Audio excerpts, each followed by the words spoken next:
Hi guys, welcome back to my channel. तो आज की इस वीडियो में अपन बात करेंगे डेवलपमेंट लेंथ के बारे में। तो पहले ये चीज़ है कि डेवलपमेंट लेंथ होता क्या है। तो आप लोग देखे होंगे, मान लीजिए ये एक कॉलम है आप लोगों का साइड का, ओके, और ये एक दूसरा कॉलम है, ठीक। तो इन दोनों के बीच में क्या प्रोवाइड करते हैं अपन? बीम प्रोवाइड करते हैं। तो ये जो बीम प्रोवाइड करते हैं अपन, तो बीम का जो सरिया रहता है, तो आप लोग देखे होंगे कि मान लीजिए ये एक सरिया आया ऐसे करके, फिर यहाँ तक जाता है, फिर ये दूसरा सरिया आया, तो ये भी मान लीजिए ये आया, फिर ऐसे गया, फिर ये वाला भी ऐसे जाता है, ओके।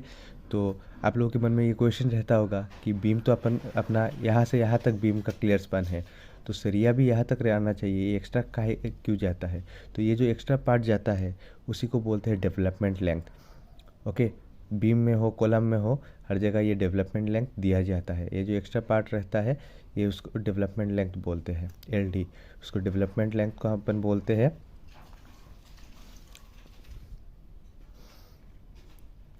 डेवलपमेंट लेंथ, उसको एलडी से डिनोट किया जाता है, ओके। अब बात यह है कि ये डेवलपमेंट लेंथ दिया क्यों जाता है? अपना दूसरा सवाल तो यही है। तो डेवलपमेंट लेंथ इसलिए दिया जाता है ताकि क्या होता है कि अपना जो स्टील का सरफेस होता है, ये जो स्टील का सरफेस है और जो कंक्रीट रहता है उसके बीच में एक सेफ बॉन्ड हो, इसलिए डेवलपमेंट लेंथ दिया जाता है। पहला चीज़ ये है। और दूसरा चीज़ ये है कि मान लीजिए अपना जो वो है लोड है, बिल्डिंग का जो लोड रहता है, ये तो पहले ऊपर का स्लैब मान लीजिए आप, ये ऊपर का स्लैब, तो स्लैब से वो क्या होता है कि बीम में वो लोड ट्रांसफ़र होता है, बीम से क्या होता है फिर कॉलम में लोड ट्रांसफ़र होता है। तो लोड ट्रांसफ़र जो होता है, अपना जो एडजॉइनिंग वो सेक्शन जो रहता है, जैसे स्लैब का एडजॉइनिंग सेक्शन क्या है, बीम का एडजॉइनिंग सेक्शन कॉलम, तो एडजॉइनिंग सेक्शन में जो लोड ट्रांसफ़र होता है वो सेफ तरीके से हो, इसीलिए ये डेवलपमेंट लेंथ प्रोवाइड किया जाता है। तो आप लोग समझ गए होंगे कि डेवलपमेंट लेंथ क्या है और क्यों प्रोवाइड किया जाता है। अब तीसरा सवाल ये है कि डेवलपमेंट लेंथ कितना देना चाहिए, ओके। ये जो अपना बैंड है ये कितना देना चाहिए, बैंड बोल रहा हूँ सॉरी, ये जो अपना जो एक्स्ट्रा पोर्शन है वो कितना देना चाहिए? तो डेवलपमेंट लेंथ को एलडी से डिनोट किया जाता है। तो आप लोगों में से बहुत लोगों को ये पता होगा आप लोग सुने होंगे कि बीम में अपन डेवलपमेंट लेंथ 50D दे देते हैं, या कॉलम में डेवलपमेंट लेंथ अपन वो दे देते हैं 40D 50D इतना दे देते हैं। तो कभी सुना होगा 45D भी दे देते हैं। तो आप लोगों के मन में सवाल ये भी रहता होगा कि ये 45D, ये 50D, ये 40D ये आया कहाँ से? क्योंकि देखिए ड्राइंग में जो अपन को दिया रहता है, वो ड्राइंग में क्या दिया रहता है कि हाँ डेवलपमेंट लेंथ इतना पकड़ लो, 40D पकड़ लो, 50D पकड़ लो। ये तो अपना जो आर्किटेक्ट रहता है, जो डिज़ाइन करता है, वो डिज़ाइन से निकाल के दे देता है। आप लोग को भी वो चीज़ देखो, मान लीजिए कभी कभी क्या होता है, छोटा मोटा ड्राइंग रहता है उसमें दिया नहीं रहता डेवलपमेंट लेंथ, तो आप लोग क्या पकड़ लेते हैं स्टैंडर्ड, हाँ 40 से 50D है तो इसके बीच में एक पकड़ लेते हो, या 40D या 50D।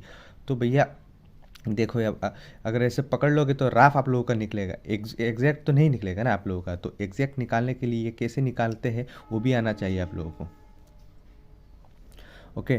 तो डेवलपमेंट लेंथ निकालने का फॉर्मूला क्या होता है कि देखो अभी ये क्या लिखा हुआ है, the development length L D is given by, क्या रहता है, L D is equals to 5 sigma S divided by 4 tau B D, okay. ये होता है डेवलपमेंट लेंथ निकालने का formula, 5 sigma S divided by 4 tau B D, okay. तो अभी क्या है देखो, पाई क्या है, नॉमिनल डायमीटर ऑफ बार, मतलब जो आपका बार यूज़ होगा, ये जो मान लीजिए बीम में जो बार यूज़ होगा उसका नॉमिनल डायमीटर, मान लो पकड़ लो मेरा ये बार है 16 mm का बार, ओके गया। फिर सिग्मा एस क्या है, stress in bar at the section considered at design load, मतलब जो डिज़ाइन लोड का जो बार यूज़, जो सेक्शन में जो बार यूज़ होगा, मान लो मेरा ये बीम का सेक्शन है, ओके। ये बीम का सेक्शन में मैं डेवलपमेंट लेंथ निकालूंगा, तो इसमें जो बार यूज़ होगा उसका क्या है, स्ट्रेस कितना है। तो आप लोग देखे होंगे बहुत सारे बार में लिखा रहेगा FE 415, FE 500, यही है stress in bar, okay.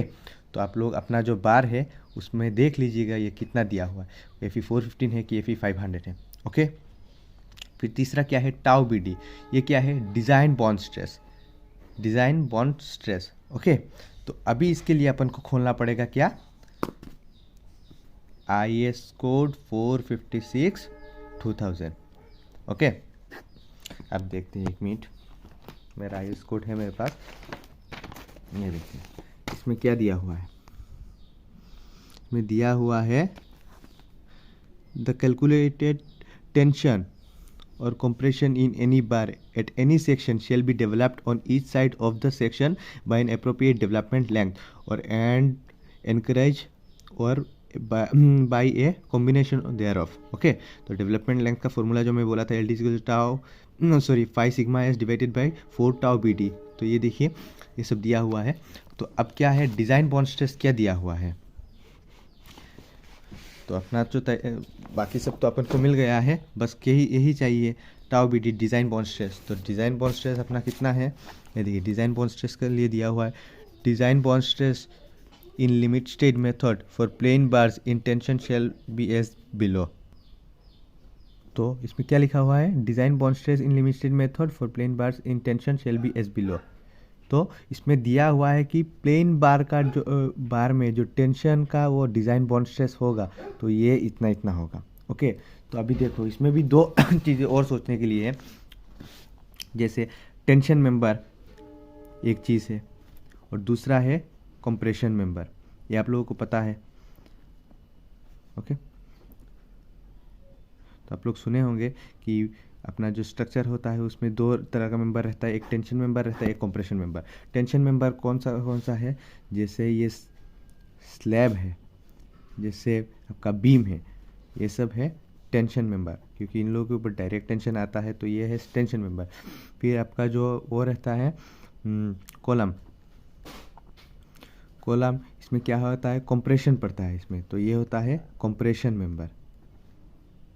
Okay, steel design में तो आप लोग किए ही होंगे, इतना तो पता ही होगा कि स्लैब और बीम जो है वो टेंशन मेंबर है और कॉलम जो है वो कंप्रेशन मेंबर है। ओके, पहला चीज़ तो ये क्लियर हो गया, टेंशन और कंप्रेशन क्या है। फिर दूसरा क्या बोला है, ये जो दिया हुआ है बार का डिज़ाइन बॉन्ड स्ट्रेस, वो किसके लिए दिया हुआ है, प्लेन बार के लिए। अब देखो पहले क्या आता था बार का, देखो ये है एक बार, ऐसे ऐसे दिया हुआ है। ओके, तो ये जो दिया हुआ है इसको रिब बोलते हैं। तो आज के इसको अपन बोलते हैं डिफॉर्म बार, जो हम लोग के साइड में आजकल यूज़ होता है। पहले क्या था कि बार ऐसे आते थे जिसमें ये जो रिब वगैरह कुछ था नहीं, ये पूरा प्लेन था, तो ये पूरा इसको बोलते थे प्लेन बार। ओके, तो इसको बोलते थे प्लेन बार और ये है डिफॉर्म बार। तो आज के ज़माने में तो मैक्सिमम जो बार यूज़ होता है ये डिफॉर्म बार यूज़ होता है, प्लेन बार तो नहीं यूज़ होता। तो इसी अपना जो टेबल में दिया हुआ है ये प्लेन बार का दिया हुआ है, तो इसी प्लेन बार से अपन को डिफॉर्म बार का निकालना पड़ेगा। तो क्या दिया हुआ है, grade of concrete M20, M25, M30, M35, M40 and above, और डिज़ाइन बॉन्ड स्ट्रेस कितना दिया हुआ है, 1.2, 1.4, 1.5, 1.7 एंड 1.9। मतलब M20 के लिए 1.2, M25 के लिए 1.4, M30 के लिए 1.5, M35 के लिए 1.7 एंड M40 एंड अबव के लिए 1.9। ओके, तो अभी नेक्स्ट क्या दिया हुआ है, for deformed bar conforming to IS 1786 these values shall be increased by 60%। अब ये एक चीज़ है, ये देखो, और डिफॉर्म बार कन्फर्मिंग है। तो ये क्या बोला है कि जो डिफॉर्म बार है ये तो प्लेन बार का दिया हुआ है, तो डिफॉर्म बार के लिए ये जो वैल्यू है ये 60% तक बढ़ाना है, इंक्रीज होगा, इस वैल्यू का 60% बढ़ेगा, ये इस वैल्यू का 60% बढ़ेगा ये डिफॉर्म बार के लिए इन टेंशन। ओके, और for bars in compression the value of bond stress bar in tension shall be increase by 25%। Okay, तो ये प्लेन बार का टेंशन में दिया हुआ है, तो जो कंप्रेशन होगा, तो कंप्रेशन क्या होगा, for bars in compression the value of bond stress for bars in tension shall be increase by 25%। तो ये जो बार है इसका जो क्या है वैल्यू है ये 25% बढ़ जाएगा, किसके लिए, कंप्रेशन के लिए। टेंशन जो टेंशन का जो दिया हुआ है वो 25% और बढ़ेगा। मतलब अगर मान लीजिए ये है अपना प्लेन बार को डिफॉर्म बार में ये प्लेन बार का टेंशन में दिया हुआ है। अभी प्लेन बार का जो डिफॉर्म बार का टेंशन में ले जाने के लिए उसको क्या करेंगे अपन 60% इसको बढ़ा देंगे। फिर इसको अगर कंप्रेशन में ले जाना है तो इसको ये जो 60% बढ़ाएंगे उसको और 25% बढ़ा देंगे तो ये कंप्रेशन में चला जाएगा। ओके, तो अभी एक करेंगे तो आप लोगों को समझ में आ जाएगा। ठीक, तो ये आप लोग देख लीजिएगा, ये आप लोगों का IS कोड में मिल जाएगा। IS 456/2000 में एक टेबल नंबर कितना है? टेबल नंबर है 26.2.1, पेज नंबर 43। ओके, तो अभी एक देखते हैं अपन। ये जो टेबल है मैं यहाँ लिख लिया हूँ कि ग्रेड ऑफ कंक्रीट इतना इतना है। अब मान लीजिए ये क्या दिया हुआ है? Design bond stress for plain bars in tension. Tension मतलब अपना टेंशन क्या है? बीम कर रहे हैं अपन, तो बीम अपना टेंशन मेंबर है। ओके, पहले ये एक एक चीज़ क्लियर करना पड़ेगा। तो पहले अपना देखना पड़ेगा टेंशन वाला कर रहे हैं कि कंप्रेशन वाला। बीम कर रहे हैं तो अपना क्या है? टेंशन वाला आ गया। ओके, तो प्लेन बार इन टेंशन इतना है। फिर design bond stress for deform bars in tension. अभी इसको डिफॉर्म बार में ले जाने के लिए अपन क्या बोले थे कि इसका 60% बढ़ा देंगे 1.2 का। तो अपन जब 1.2 का 60% बढ़ाएंगे तो कितना आएगा? 1.92। फिर 1.4 का बढ़ाएंगे तो 2.24, 1.5 का बढ़ाएंगे 2.47 का बढ़ाएंगे 2.72, 1.9 का बढ़ाएंगे 3.04।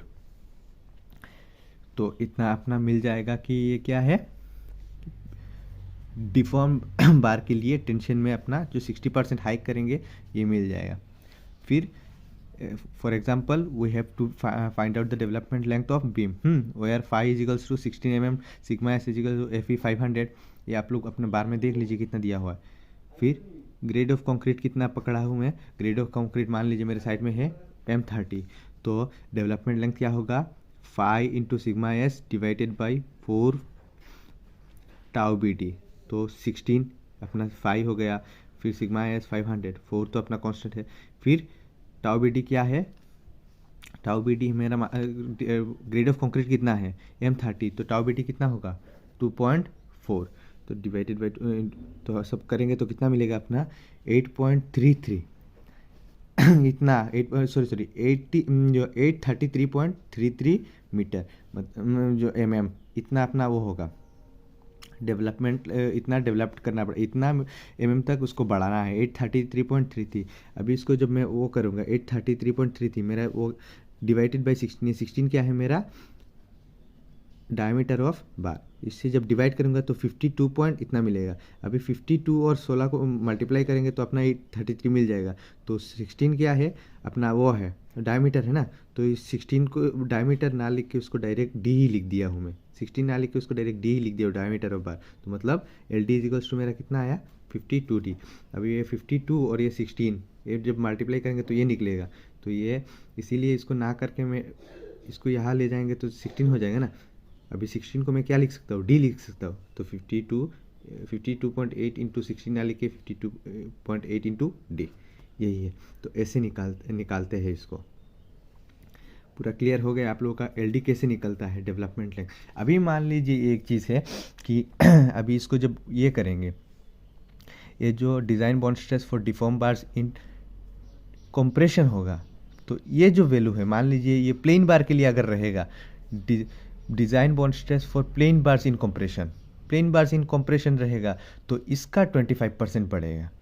और डिफॉर्म बार्स इन कंप्रेशन अगर होगा तो इसका 25% बढ़ेगा। ये आप लोग थोड़ा क्लियर हो जाइएगा कि प्लेन बार इन कंप्रेशन के लिए अगर बोलेगा तो इसका 25% बढ़ेगा, और अगर बोलेगा डिफॉर्म बार इन कंप्रेशन बोलेगा तो ये इसका डिफॉर्म बार का 25% होगा। फिर बाकी प्रोसीजर सेम है। तो आप लोग मैं एक पूरा दिखा देता हूँ आप लोगों को, एक स्क्रीनशॉट हो सके तो ले लेना। और आई होप कि वीडियो देखने के बाद आप लोगों का इस डाउट पूरा क्लियर हो गया होगा। और अगर वीडियो पसंद आए तो एक लाइक कर देना और चैनल को सब्सक्राइब कर देना।